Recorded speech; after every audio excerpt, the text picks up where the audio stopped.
मजनू अपनी गरीबों की बस्ती में सुकून से जी रहा था। दिन भर खेतों में मेहनत करता और रात को अपनी बूढ़ी माँ की सेवा करता। मगर गांव वाले उसका मजाक उड़ाते। उसके काले रंग की वजह से कोई उसे अपनी बेटी नहीं देता। लेकिन लाखों में एक लैला मजनू से बेइंतहा मोहब्बत करती थी। उसके लिए मजनू दुनिया का सबसे अनमोल इंसान था। जिंदगी सख्त थी मगर सुकून वाली, जब तक वो नहीं आया शाका डॉन।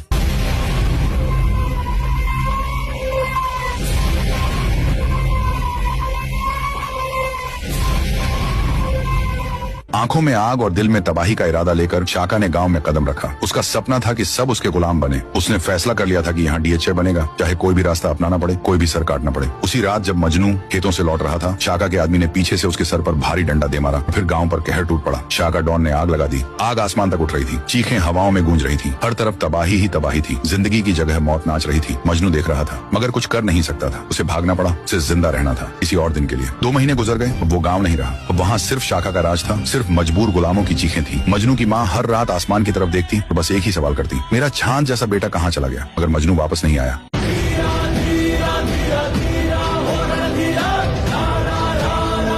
क्योंकि मजनू अब वो नहीं रहा जो कभी था। दूर काली घाटियों में मजनू अब सिर्फ एक नाम नहीं बल्कि जलती हुई आग बन चुका था। हर जख्म उसका जुनून था। हर दर्द उसका रास्ता। उसका जिस्म चीर चीर हो चुका था मगर उसका इरादा अब पत्थर से भी मजबूत था। 3 साल गुजर गए। अब मजनू तैयार है। जो मजनू कभी भाग गया था अब एक तूफान बनकर लौट रहा है। अब मजनू अपना गाँव वापस ले सकेगा या शाका डॉन की